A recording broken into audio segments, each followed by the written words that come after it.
Let me open by saying thank you. Thank you for making the effort to come see the world's largest iron chrome redox flow battery.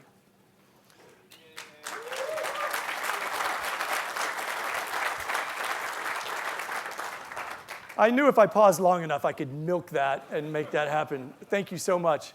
2 months ago, I was standing in front of those tanks, and I was being interviewed by a French reporter.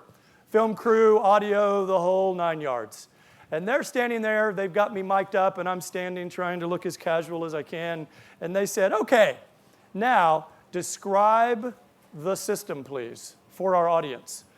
And I said, oh my God, this is easy, because any good CEO from Silicon Valley knows exactly, I mean, fundraising, by God's sakes, we know exactly how to slip into describe the system. So off I went into describe the system, and I said, well, we use iron chrome electrolyte, which is abundant, therefore cost and scalable.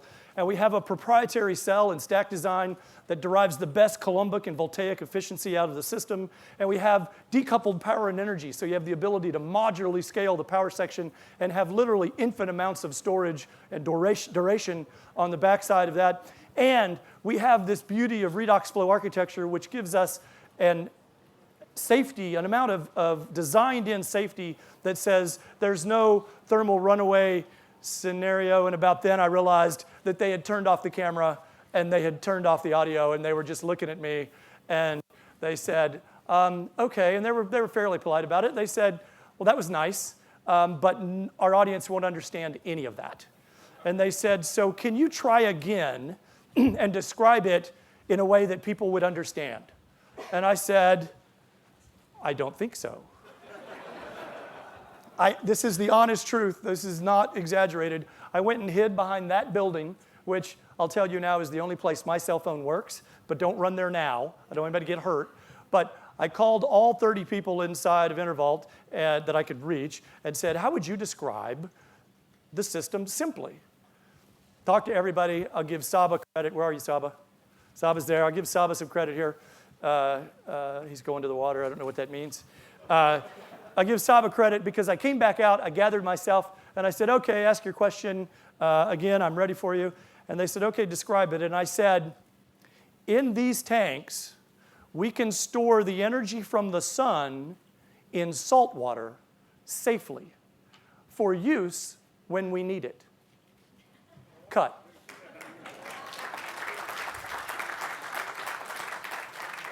And that's it, right? I've already had this conversation several times with many of you. There's the one explanation that can induce sleep. There's the other explanation that is magic. It's magic. It really is magic that we can store energy in these tanks full of water. Now, there's a little poetic license there. That's 95% water, I'll grant you. But later, I'll put my finger in the electrolyte and prove to you that I still have a finger. It's 95% water, and it is part of the magic. But it was in that moment that I finished falling in love with what EnerVault is about and what our mission completely and totally represents. And our mission is to safely and reliably deliver grid flexibility to the California market and to the world market. And that's our mission, and that's what we're doing. We've been scaling up logically and methodically. We had a reporter write yesterday that we were differentiated from the herd because we keep doing what we say we're going to do. That is the most sincere form of flattery to a startup/battery guy there is in the entire world, and we thank him for noticing. We're taking on a market that is now ready to be taken on. And we believe that this technology is uniquely qualified to do exactly that. Why? Because this is for utility scale, long duration, safe storage of energy. And the redox flow and the iron chromium architecture have been the path chosen by our founders, and it has been our unwavering course since our founders set us on that path. We do this with the help of some friends, many of you in the room, Department of Energy, California Energy Commission, our investors, our employees, their families, What we all have gone through to get to where we are today can't be undersold. But in 5 short years, with a relatively small amount of invested capital, we've come very, very far. We've produced multiple levels of scale, and each time bordering on order of magnitude scale, from the proverbial little wafer in a garage to bigger, to bigger, to bigger, to 250 kilowatts times 4 hours, a 1 megawatt hour system that we now proudly stand in front of.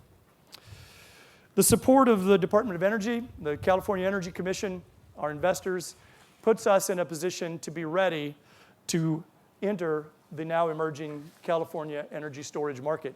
Many of you in this room were part of creating that market. And that market signal is being heard around the world. And so the world has changed. In the last 6 months, the world for being in grid-scale long-duration energy storage has gone from small voices in the corner to demand signals in the face of actual procurement activity, and companies like us, of course led by us, providing solutions to the problems that we are facing. I said it on the tour enough times that the folks on the early tours are already sick of it, but I'll tell you the piece of this that I find the most amazing. And the piece that I find most amazing was what we used for catnip for the reporters. And that is no gigafactory required. Now, obviously, I'm trying to engender some response, but the point here is that this technology scales up virtually frictionless to larger and larger scale. The parts that we supply, the chemistry and the knowledge and the system knowledge and the cells and stacks themselves can be done in our factory in Sunnyvale for the first few years of operation without problem. The rest of this equipment that you see is provided by many of the partners that are here in this room. They are either commodities or lightly engineered systems that can scale up and be installed in large scale around the world, again, without substantial friction. What we're really here for, besides the barbecue and the tour, is a bunch of thank yous. And so enough of the commercial. Let's let the tour be the commercial for what we've done and what we're ready to take on. But I need to get on with the thank yous. The first big thank you, I mentioned them earlier, a group of people, the one group that's not represented here today, and that's the EnerVault families, right? These people that you see in the shirts around the 30 people of EnerVault, our families bear the brunt of the long hours, the countless days that we put in. It's most of our passion, that goes up and down, but most of our passion to be doing what we're doing. Our families carry a big weight, and we thank them, and we also deliver them the bad news that we're not finished. The next would be the EnerVault team itself, 30 people, amazing scientists, engineers, support people, incredibly passionate people. I tell them every week that what they're doing is big, and that it matters, and that it's going to be very, very important. Those of you in the audience, many of you in the audience are very energy aware. Take your time to hug an EnerVault associate, and and feel free to tell them that what I say is true, assuming you believe it, that what we're doing is big and important, because it is that passion that fuels us, and occasionally it's okay to recharge that tank. We have 3 of the 4 original founders of EnerVault here in the audience, and I'm blessed to have a support group that includes a group of founders that are still connected to the business and supportive of the business. And I would say, not to get caught in a Silicon Valley cliche, I would say that these guys are the prototype for how it should happen. They had an idea. They were steeped in the science, lithium ion, lead acid, sodium sulfur, engineers and scientists who had a blinding passion that was that someday large-scale energy, grid-scale amounts of energy needed to be stored, and that it needed to be stored safely, and that is important. They came to that because the technologies they were working with, they didn't believe were going to be able to scale well to utility-scale storage. I have an electric vehicle. I love my electric vehicle, but my opinion is that's probably about as big as you want that battery to be. People disagree with that opinion, but take the tour, learn the economics, understand what a flow battery is, and I believe you'll come to the opinion that is shared by others in the industry and analysts that redox flow batteries should win. And of course, our opinion is that iron chromium as an electrolyte is the correct solution. The founders took that passion and went and raised some money and got this thing going. One of the unique features about EnerVault to me is that there's been no fundamental change of course. This path has been the same from the beginning all the way through to today. It was iron chrome redox flow battery, and it was intended for the market that we're here talking about today. I think that's unique, and I think it speaks to some of the capital efficiency that we've been able to demonstrate. $30 million of money raised over the 5 years that we've used, I think compares well to others in related or in the exact same industry. We're proud of that capital efficiency. I thank our founders for their vision, for what was a correct solution, and for their continued connection and support of the company. How do you not, where'd Imre go? Did we lose Imre? Where'd he go? Oh, he's got his own spot, of course. Impossible to not start with Department of Energy and our program director, Dr. Imre Guck. If you're anywhere near storage, you know Imre. You've seen him on stage. You've seen him talk about what his vision and how it's turning into. Thank you for coming, sir. We are extremely proud to be carrying on a portion of your vision.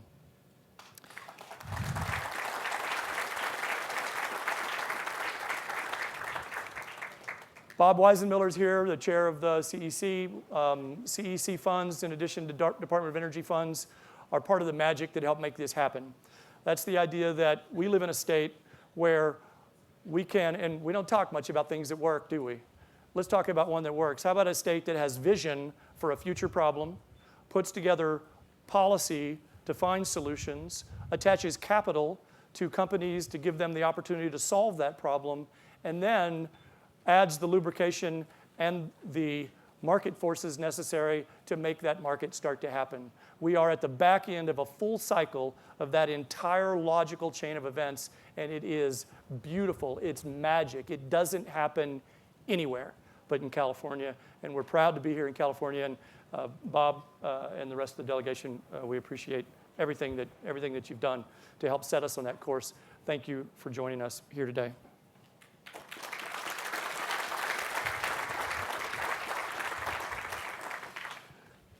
Karen Edson here from CalISO.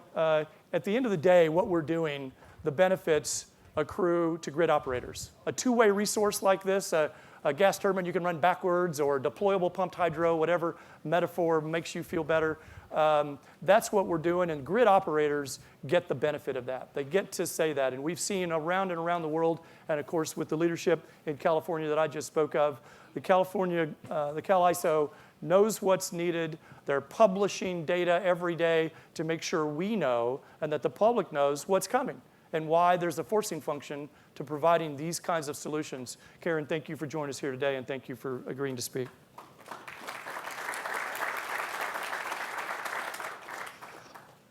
Paul Clannon, CPUC, hat and head. He's promised a serious sunburn by the end of the day. Part of that music of putting all of the regulatory forces together to create the pool includes the CPUC. The long duration energy storage companies of the Bay Area hosted a little CPUC tour recently where we all of us, because we do tend to band together those of us who are speaking long duration grid scale, and so we did a little road show for the CPUC, and it was spectacular, and we thank you for allowing that to happen and for being part of giving us the chance to explain to you and to others why grid scale long duration is different from the power market. Energy storage in the power world is important and useful, but that's not what we're doing. We're not short duration. This is longer duration energy storage. This is the big shouldered energy storage solution, and we appreciated the opportunity to talk about that and share that message and that image. Thank you for coming, Paul.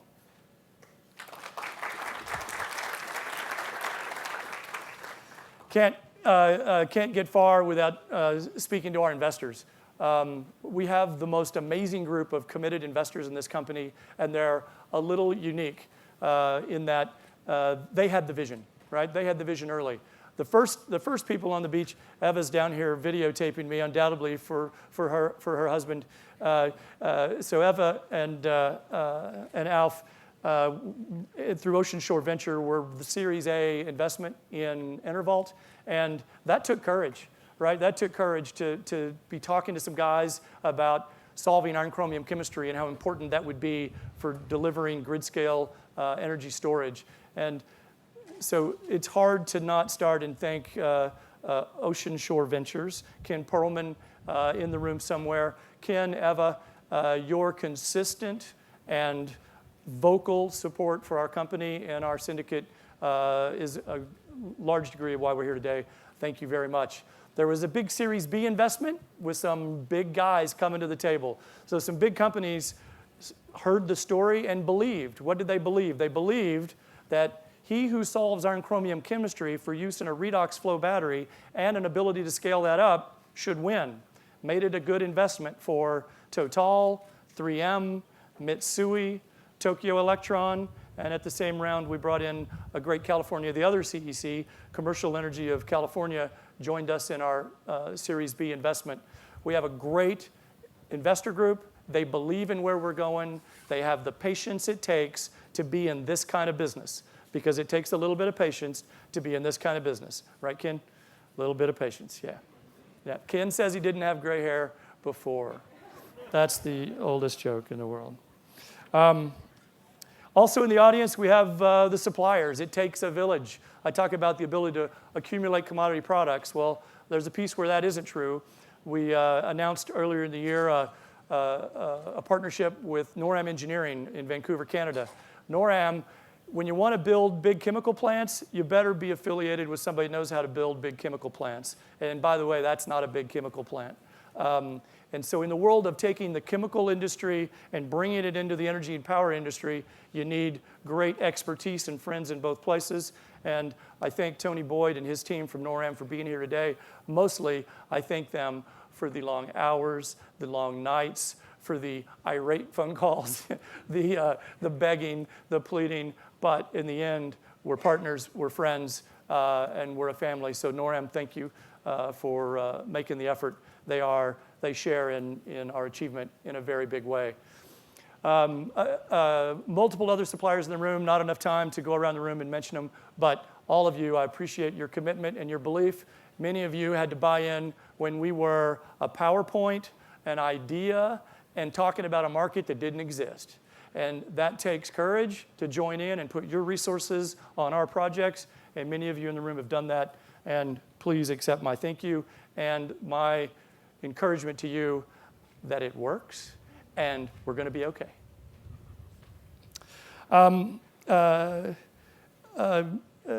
PG&E, we need PG&E. Hard to talk about this without talking about PG&E. We met so many people in PG&E doing this, you can't imagine. Lots of people in PG&E, all of them helpful. Not all problems immediately solvable, but always helpful and a big part of the team that helped us get here today. We have some local dignitaries here, and I want to point out a few of them because this location is special to us, not just because you can escape from your cell phone, but because this is emblematic of one of the great needs for energy storage. Off-grid diesel and off-grid pumping is a unique opportunity, and it's where we started as a business and the commitment of JKB Energy and what they've meant to this team, helping us find this location, being part of this construction project. It would be very, very hard to it'd be hard to understate how much James Brenda and the whole team at JKB are part of our organization and share in this success. And we might actually get to go do a little business together as we go put in some storage systems around the Central Valley. So it's a very nice relationship, and thank you, JKB. We also have Sharon Silva. She's here in the audience today. She's the CEO of the local Chamber of Commerce, which important to us and increasingly so. Kristen Olson, who I met and got a chance to describe what a redox flow battery is and continue practicing that. She's a 12th District Assembly person, and we thank her very much for coming today. Adam Gray was en route, Assembly member from the 21st District as well. Don't know if he made it, but he was intended, and we appreciate that support. And we have, from Congressman Jeff Denham's office, we have Dana Ferreira? Dana something, Ferreira, Julie. Dana, thank you for coming. I wanted to point out that, again, getting something like this done takes community support, it takes local support, and we felt like nothing but family to everybody here. This has been a great site for us. I want to quickly introduce some of our senior team. Ron, where are you, Ron? Ron Masso in the back, our Chief Technical Officer. Craig Horn, our Chief Strategy Officer and founder. Thomas Yan, our Chief Financial Officer. And I got to point out Brett Adams. Where are you, Brett? Brett's in the back here. Brett's Director of Marketing, and Brett made this happen. And then on the extended team, Liz and Julie, thank you, both of you, so much. We wouldn't be standing here without you. That's exactly 15 minutes more than I was supposed to talk, but thank you. Can't miss the opportunities when I get them. So let's get on with some people that want to say something about the context about why this is important, and we've got a few people lined up to do that. Bob Weisenmiller with the CEC is call it a California veteran, right? This is a second time in, first time with Jerry Brown first, 4 years back in now, right? And so Bob, most of you in the room know, but he brings that perspective of that magic I talked about earlier, of how this symphony of policy and incentive can help produce jobs, innovation, and solutions to big problems. And Bob's been a very big part of that and is a strong advocate for that. We thank Bob for the investment. We thank Bob and Imra for more than just investment. We thank them for the credibility that their endorsement give our effort. And now we stand here in front of our system as commissioned and as it ramps to say it works. Thank you. Good morning. It's great to be here today. It's a good opportunity to get away from cell phone coverage, but at the same time, I think it's a great day for EnerVault, and it's an important advance in the area of energy storage technology. Energy Commission has a long history, close to 40 years now, of investing in energy innovation and technology advancements. And we've done that through our research and development program. I have a number of my colleagues here from the Energy Commission R&D program who have really driven our activities in the storage area. Certainly raise your hands, Avatar, et cetera. Please. So anyway, again, certainly as we go forward, I encourage you to talk to my scientist on the storage issues. This project behind you is really great in that a way to think about it is what they're doing, EnerVault is doing, is bottling sunshine into power in those big tanks. And again, that's what we really need at this stage. And it's part of really solidifying California's position as an incubator of companies that attract investment and demonstrate the value of public sector investment in energy research and development. To date, the Energy Commission has provided nearly $500,000 in funding for this project and was able to, with that money, to leverage almost another $5 million from the federal government. And certainly, they are the prime investor, but we sort of saw that opportunity under the RA program to really do over a dozen storage projects of different types in California. And it's really great to see those concepts go from PowerPoint to actual hardware and operations at this stage. But we really see this as a partnership and with the federal government and with EnerVault to really move from lab prototypes to from PowerPoints to community-scale, long-duration energy storage projects, and that's occurred in less than 5 years. And again, projects like this can really complement. I mean, we're going to need really a portfolio of storage projects and technologies. And this really is part of anchoring the long discharge part of the equation. Obviously, when you look at lithium-ion batteries, they tend to be much faster response, but much shorter duration. And so when you look at our supply mix, we're going to need this long duration to really help us balance load and supply, and also to just deal with load following. I've been in the Cal ISO control rooms when the wind has dropped over 1,000 megawatts in a half hour, or picked up over 1,000 megawatts in a half hour. And that's with much smaller amounts of wind on the system than what we have now and where we're going to go. So again, we need to be able to deal with those variations in wind. And obviously with the solar, like the panels back there, the sun rises and sets every day. And when it sets, they're not producing power. So it's important to bottle that sunlight. Now, why are we really trying to focus on this? I mean, California really has a very strong commitment to energy policies that really drive us towards a more sustainable society. As mentioned, I've had the pleasure of serving with Governor Brown both in the earlier term and now I've been recycled into my current position. But with his leadership and with the legislative leadership, we're really trying to move forward to a California that's addressing climate change and at the same time really innovating, which leads to jobs, and we need to deal with both. And I mean, certainly sitting here today, again, you have tons of sunlight. Obviously, we're dealing with a really horrible drought. And that drought, I think is at least some scientific evidence is associated with climate change. And so we really have to move quickly. I mean, certainly when you talk to the governor, dealing with climate change at the top of his list, reducing greenhouse gas emissions, which means renewables, but at the same time, he is very, very committed to reliable grid.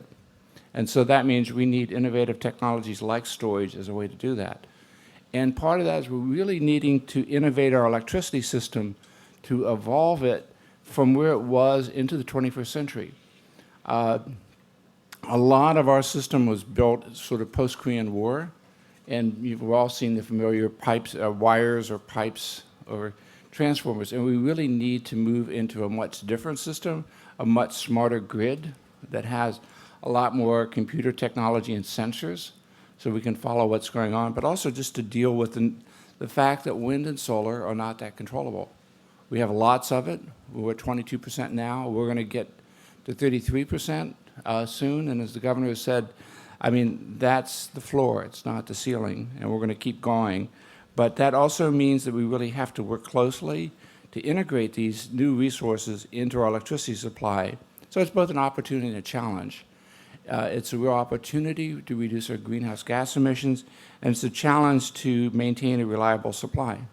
And I'm sure Karen Edson will talk more about the reliability issues, but again, it's a partnership really for all of us to move forward in that direction. And we're going to need a lot of complementary technologies to the renewables, including energy storage, again, to store electricity when the wind is not blowing and the sun is not shining.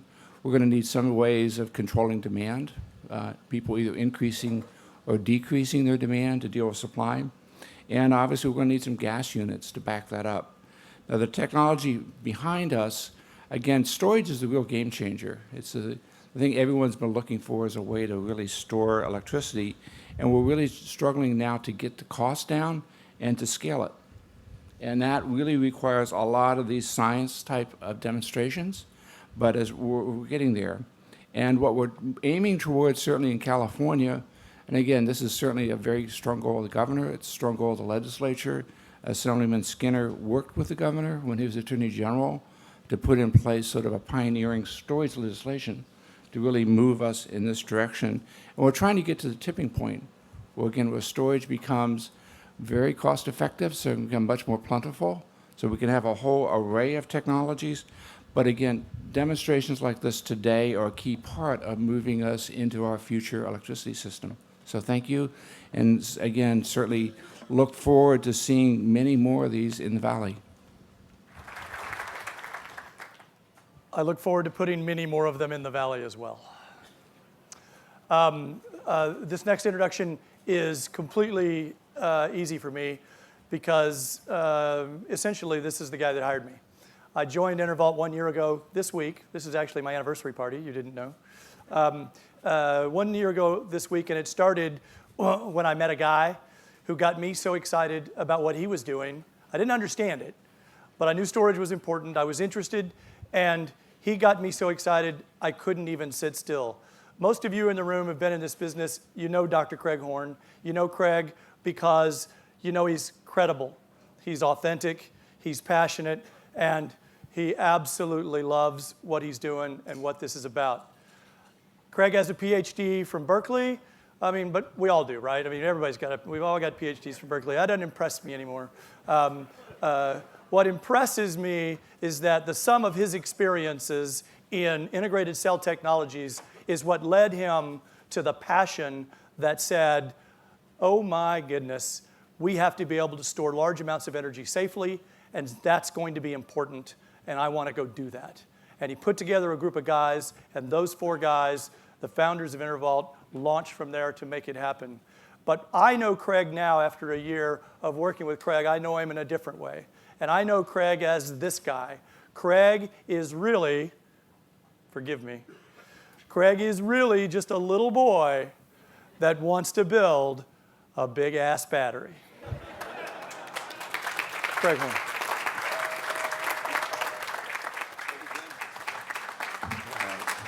Thank you. So it is a dream come true to stand here before you today in front of this remarkable system. When Tom, Kim, Darren, and I started EnerVault back in 2008, energy storage was an industry that was getting ready for an inflection point due to the rise of wind and solar penetration. The downturn later that year changed our plans and changed that trajectory in a marked way. This made it near impossible to get funding, but our team understood, whoa, the flies like me today, that the need never went away, the opportunity never withered, and the potential of our technology wasn't superseded. So we remained committed. It took roughly a year longer than expected, a very long year when you had bills to pay, but we finally were successful in obtaining an investment by 2 visionary investors, Ocean Shore Ventures and Aaron Group. Since that time, EnerVault has had its struggles from the normal ups and downs of developing a technology as challenging as energy storage. But the team persevered, and we were able to hire an impressive group of folks who built what is now one of the landmark companies in the energy storage industry. Now, I stand before you here today in front of what I am pleased to announce is the most powerful iron chrome redox flow battery system ever built. I'm pleased and proud to let you know that we have reached the 125 kilowatt power level mark with this system, which is over 2x the previous record for an iron chromium redox flow battery. While we are still ramping the system's output on our way to the full 250 kilowatt rating, this achievement is quite impressive and an accomplishment by our team that's the result of a tremendous amount of dedication. So let's give them a hearty, well-deserved round of applause. Way to go. That's awesome.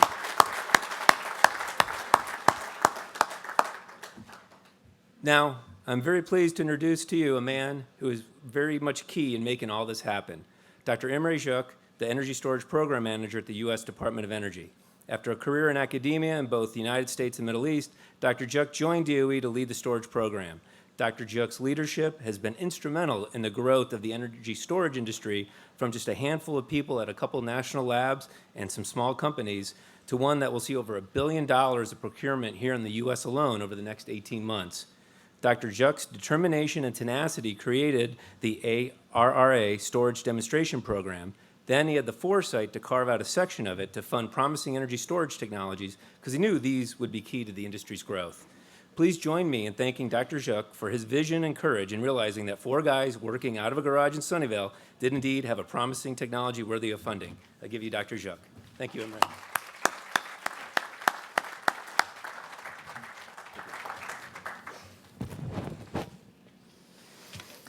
Ladies and gentlemen, dear friends, not too long ago, grid-scale energy storage was the stuff that dreams are made of.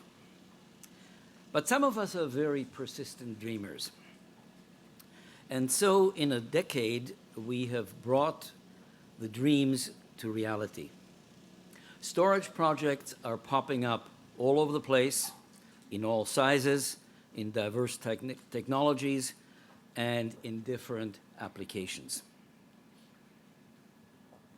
Among these technologies, flow batteries have a very special place. Unlike many other types of batteries, they can store energy in large amounts and for long durations. This is important, as you have heard, because the grid not only has little glitches and spikes and whatnot that need to be evened out, but it has large chunks of energy that have to be moved in time. The EnerVault iron chromium installation that you see before you, I don't, but you do, is one of my successful ARA stimulus projects. So how do I choose a project to put, well, $5 million into? Well, first of all, of course, is the technical value of the project. And for that, I had the help of a review team, some of whom are in the audience, to help me select and clean off the chaff. But that isn't really the salient factor. The thing that really makes me choose a project is the spirit and the energy of the team that is proposing the project. You can have all the technical ability, background in a proposal, but if you don't have that spark, that wild desire to make something, the company isn't going to do so well, and my investment isn't going to do so well.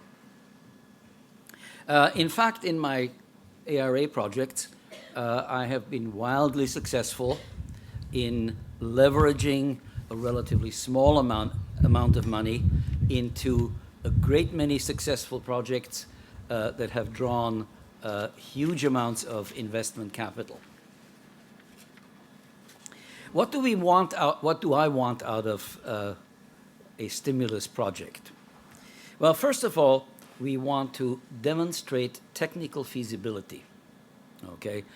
The project has got to work, and it's got to work well.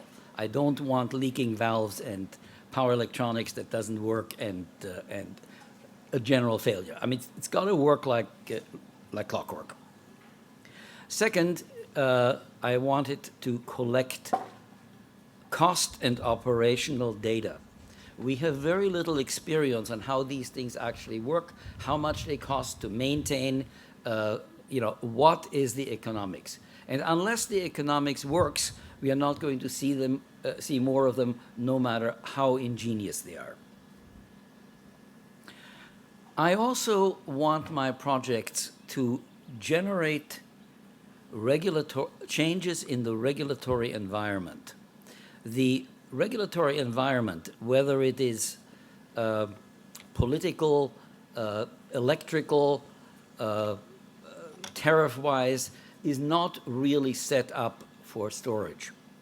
So what I want to have is I want to have projects that can show the regulators that this thing can work and deserves special tariffs, special place in the regulatory structure. And here too we have been very successful. FERC's pay for performance was largely generated by a company that we funded. ERCOT's similar change is again stimulated by a company that we funded and their facility. And finally, I don't want to just have a project. I want to have an industry. The projects that I fund should spin off further projects and go out there and conquer the world. And I hope very much that you will be doing it. Commissioning this installation represents a substantial step forward in showing the value of flow batteries for long-term electrical storage. My thanks and appreciation to the team at EnerVault, to the CEC and other investors who have provided additional funding, and to the regulators who have worked hard to fit storage into the system, whether political, electrical, or what have you. I'm pleased that this stimulus project is playing a significant role in making our electric grid greener and more resilient. Thank you. As with all technologies, there's a father of the technology. In our case, we're pleased and honored today to be joined by Dr. Larry Thaler, who is indeed the father of this technology. We thought it would be interesting to get his perspective today on how far we've come and how he sees the technology from where he began. Dr. Thaler, thank you.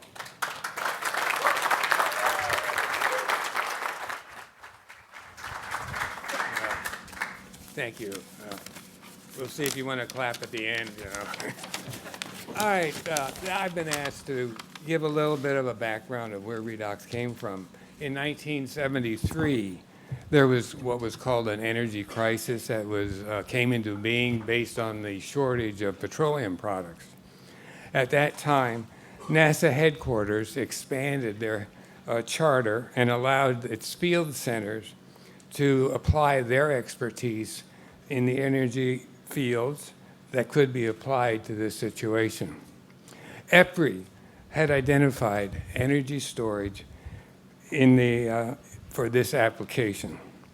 Now, using my background in the area of fuel cells and in analytical chemistry, I invented what I called redox flow batteries, or redox flow cells.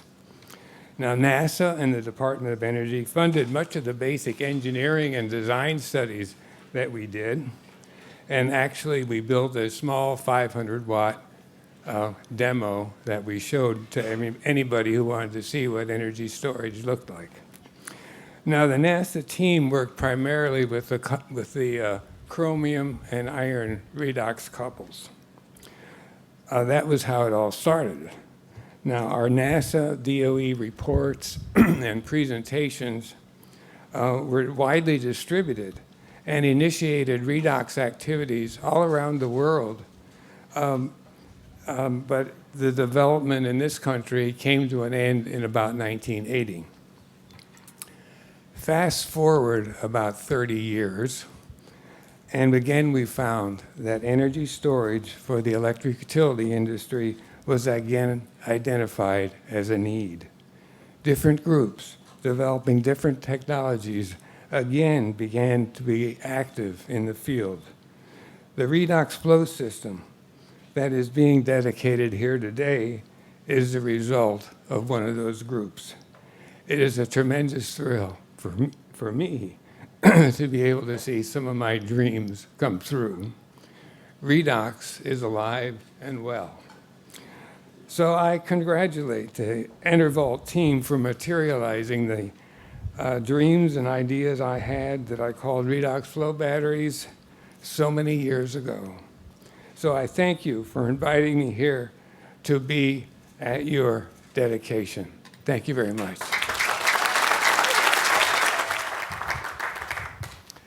Thank you, Larry. That's a cool perspective for us, because it's just so neat to hear talk about the words of what I called redox flow.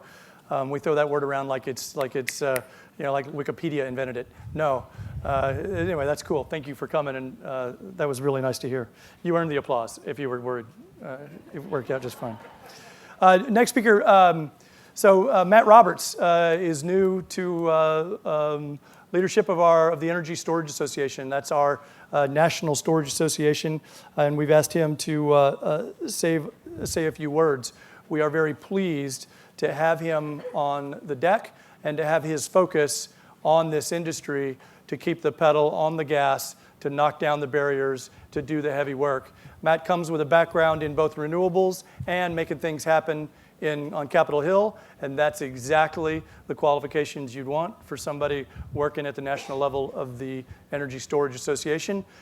Big meeting in 2 weeks in DC, and we're all pretty excited for that and looking forward to going and telling our story some more. Thanks for coming, Matt, and please say a few words. All right. Well, yeah, thank you very much. Obviously, the first and foremost, we're here to congratulate this team. I mean, this definitely is a celebration to Jim and Craig and Brett and everyone else here at EnerVault. Congratulations. This is amazing to see this project in the ground. This is, while there obviously is some healthy competition amongst everyone in energy storage, successes like this really do fuel what everyone is doing across the country and around the world. People look to projects like this. And they see that there is this potential and that these things can become a reality. If you put together the right team and the right people who are passionate about this, they can bring this to fruition. So part of what I'm also here to do is to introduce our next speaker as well. We heard a little bit from the commission and we heard a little bit from the Department of Energy to get those perspectives. And also it's great that you're here as well, sir, to talk about the history of this technology. We'll move kind of from the CEC to California's independent system operator, CalISO. Karen Edson, who is here. Karen, I'd like to personally congratulate you and your team for everything that you have been doing. The work that CalISO does, truly serves as a model for others all around the country and for other ISOs and RTOs who are looking at storage technology and how to make it a part of their grid and their grid operations. The team at CalISO, you guys are forecasting the impacts and really displaying real-time data about what is going on and how impacts on the grid, especially with California's very ambitious renewables and clean technology goals. So, that is a great model that others can look at and be able to leverage that information, that data as well. You've also teamed up with the North American Electrical Reliability Council, our corporation, our friends at NERC. To aggregate this data and better predict the future needs of the grid. And this future really is bright, right? I mean, we're looking at this. This is amazing technologies, amazing products that are going in here. And in fact, it's so bright that California is basically poised to be overproducing solar energy in the middle of the day. So when we're at that peak production, these energy storage technologies are critical to making sure that we can leverage all of this clean energy that we're putting out there.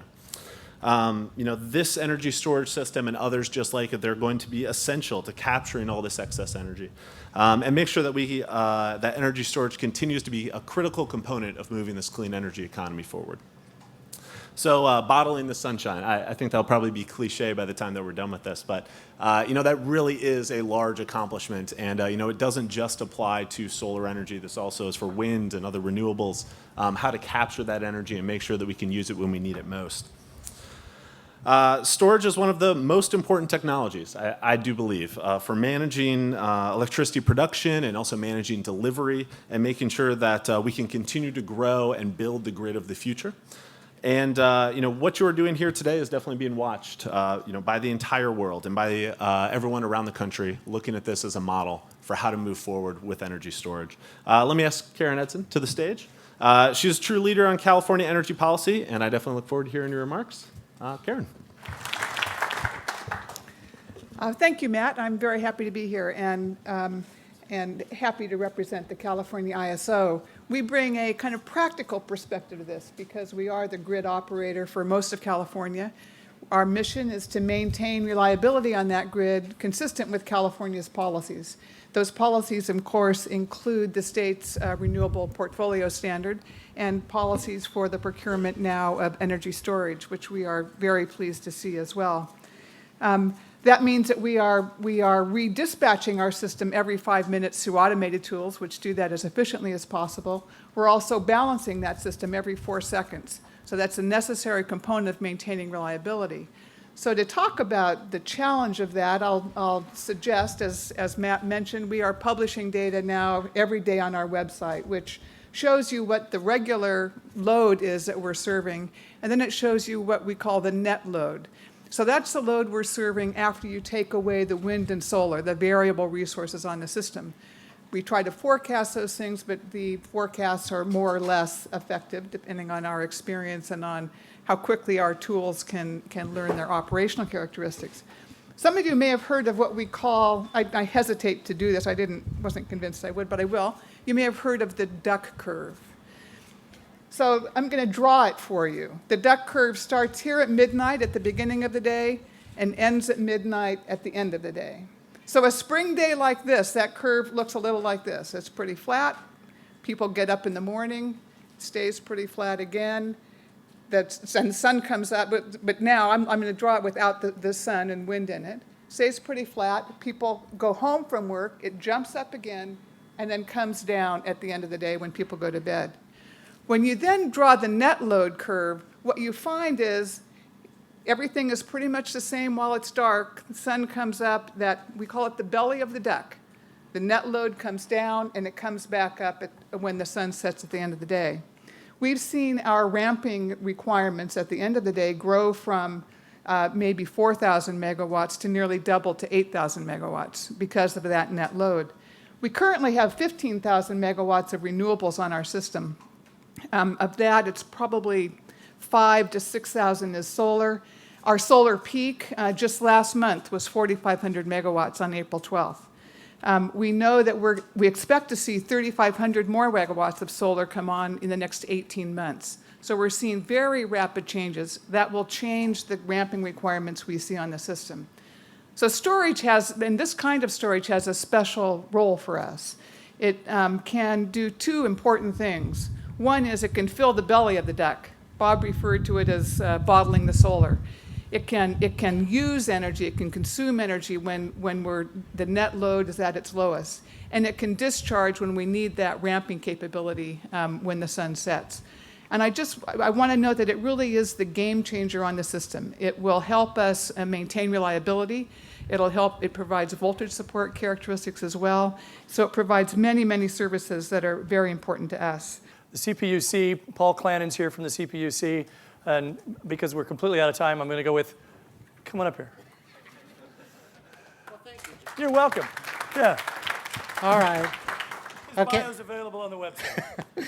All right. I know you're not at all surprised to see me because when you think about innovation, about technological change, about the future, the first thing that pops into your head is the image of a government bureaucrat. We've talked about game changing a couple of times. Chairman Weisenmiller brought it up. It takes a lot to change games. It takes people to invent technologies. It takes people to invest in technologies. It takes all the people here in the EnerVault polo shirts to make them actually happen. It also takes governments. It takes the visionary legislatures like we've got in California. Assemblywoman Olson is here. I don't know if Mr. Gray has arrived. Ms. Skinner. These people are vital to creating the conditions in which these things can happen. It also takes the aforementioned government bureaucrats, and I want to talk just a second about that role. Folks like Chairman Weisenmiller and his colleagues at the Energy Commission, they do a lot of unsung work in hearing rooms, in boardrooms, in meeting rooms, sitting at their desks before computers. It's not particularly exciting or sexy work, but we wouldn't be here if Chairman Weisenmiller and his colleagues hadn't done a good job of doing it. Commissioner Carla Peterman of the California Public Utilities Commission, one of my bosses, she led the way at the PUC for establishing California's goal of more than 1,300 megawatts of storage on the grid. Folks like Carla, without folks like Carla, we wouldn't be here today. Folks like Karen from the Independent System Operator and the many staff people who work at these organizations, including the 1,000 or so people who work at the Public Utilities Commission, they're all part of making California what we want to be. California wants to be a game changer on the national scene. We know that storage is going to be a game changer on the energy scene. And you folks at EnerVault, my hat is off to you. You show every promise of being a game changer in storage. We're hoping to set up the field for you. Go out and grow. Thank you very much. My hat is off to you. In California, we have our own Energy Storage Association because we're California, damn it. And the California Energy Storage Association, under the leadership of Janice Lynn, has done amazing things for taking the mandate and the intricacies and turning it into action that can allow companies like us to participate and to ultimately flourish. Janice Lynn needs little introduction other than to say, this woman is a force. Do not cross her.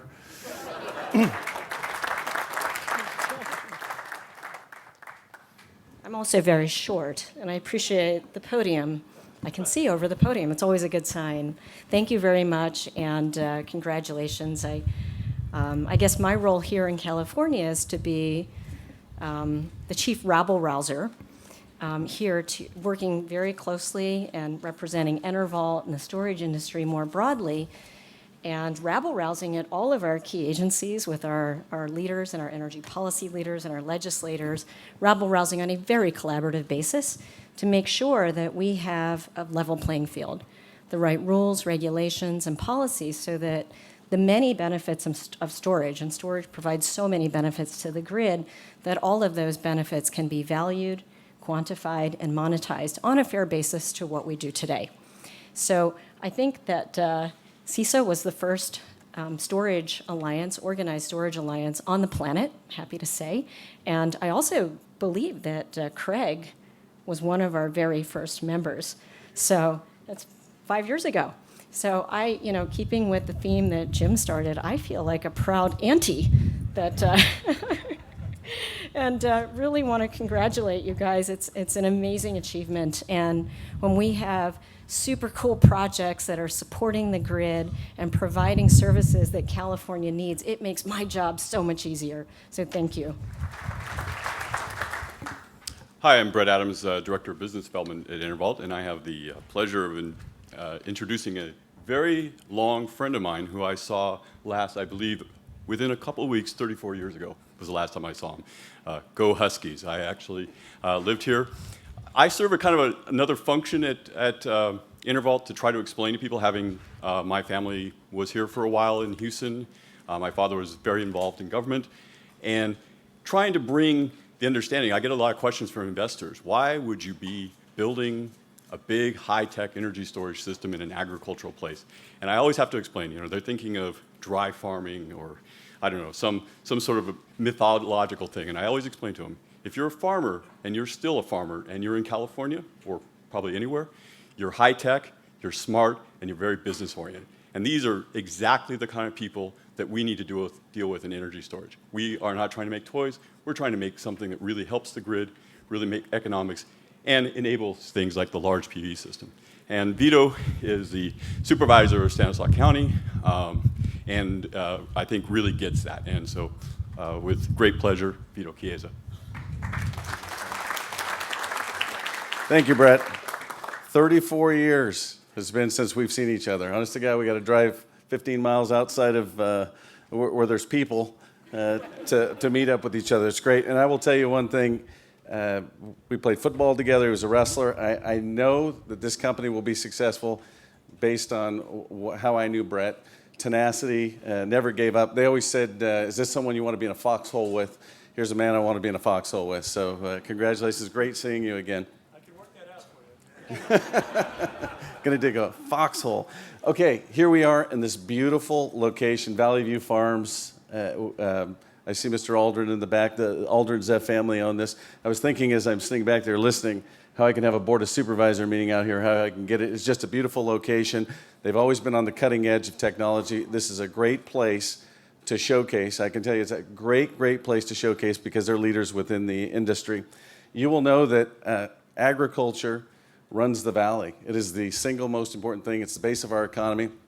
And we're here at the epicenter. Right now we're on the line between Merced and Stanislaus counties. So much so that when I was talking with Assembly Member Olson, she said, this is Denair, this is my district. And then Assembly Member Gray said, no, this is my district. And so we're going to call it everyone's district. We're all in this together. Appreciate it. I can tell you, 30 years ago, you drive up Hickman Road was the last planting of trees. Now you can drive 20 miles both sides. You see grapes. You see these great almond orchards. We've expanded the ag industry to no end, but we are running out of land. Obviously, we're running out of land, and it's technology that is going to feed the animal. It's going to feed the beast, continue to allow us to continue to make jobs in this area. I see this as exactly what we're looking at. Ag is the original 100% renewable. What do? We use the sun to produce a crop, and we take the crop off. We use water, soil, and sun, the three components. This is the epicenter. So, and harvest is essentially our storage. That's what we have. So it's very symbiotic. I think it's a fitting project that we look towards agriculture because it is the base of our economy. We have lots and lots of opportunities here in Stanislaus and Merced counties for technology like this. I will be talking with you folks about how we're going to get the manufacturing facility located here in Stanislaus County. And so, but I want to thank you for including me in this celebration. I will work with my colleagues, Assemblymember Gray and Olson, and my colleagues on the Board of Supervisors, as well as Merced County Board of Supervisors, to make this happen. Again, I don't understand the technology. I'm not purporting to understand the technology. I just know it's good. So thank you for having me.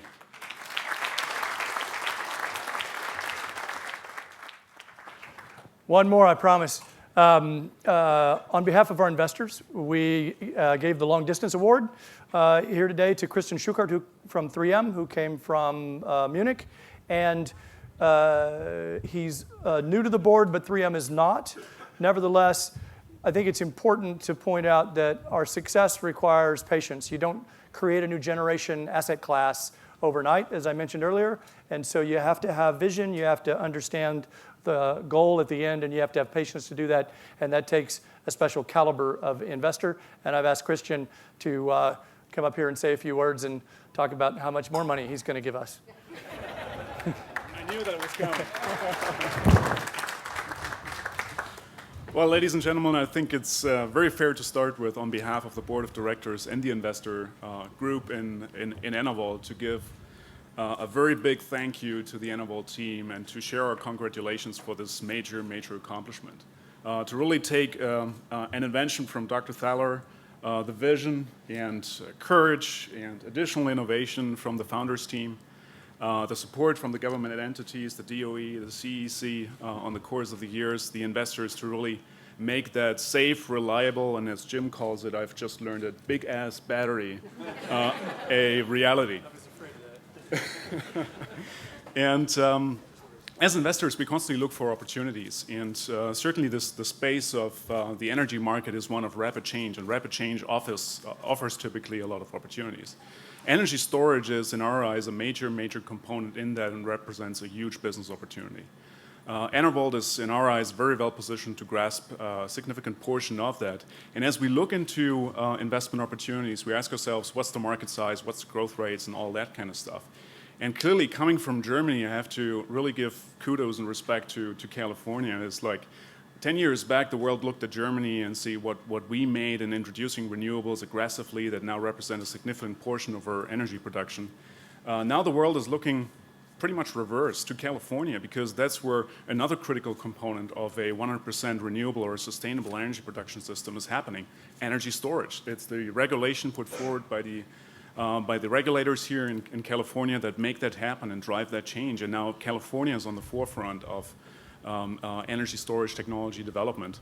I mean, it may sound odd for Californians to hear a German saying the world is looking now to California, because you're probably so convinced that the world was all the time looking to California. It was such a wonderful place to live and a hotbed of technology, but the world now truly looks at California.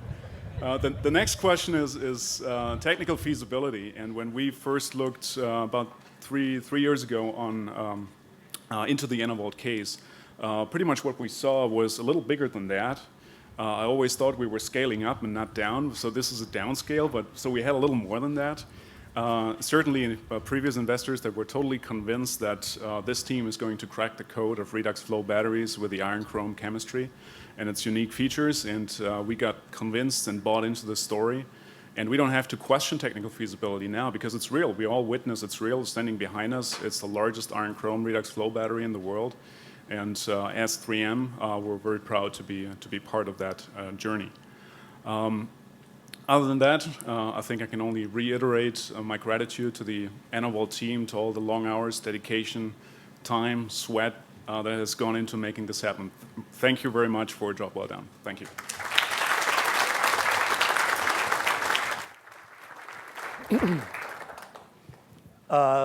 Last speech, I promised, so there it is. The growth of renewables is inevitable. It's happening. It's going to continue to happen. Conventional, often fossil plants are going to be decommissioned. Flexibility is the key word. Flexibility is the key word. A two-way resource that doesn't use carbon, uses little to no water, is a correct solution when safe, cost-effective, and reliable. And that's our true north, and that's what we're about. So right now, what I'd like to do is let's turn it on. Imre, Bob, would you join me? So I got to explain. Many of you have been looking at the world's smallest redox flow battery in front of the world's largest redox flow battery. This is what happens when you tell a couple of PhDs, can you make a little demonstration piece? Bam, these guys are out, and next thing you know, I'm the proud owner of the world's largest and the world's smallest iron chrome redox flow battery. So thanks to the team that put this together. So let me get back here. Imre, let me Is here. this connected to anything? This is a microgrid, sir. This microgrid, we charged the electrolyte using the solar panel there on the table. The electrolyte is here in these bottles, and we are pumping now the electrolyte through the cell stack to produce the electricity we're going to use to power that sign, which is then going to give an important message of congratulations to me and us. Great. All right. So if I could get you to join with me, come around here, Imre. Let's smile for the cameras. Let's get our hands on the lever here. Bob, get your hand up here on the lever. And let's turn the world's biggest iron chrome redox flow battery on. And there we go. Thank you, Imre. Thank you.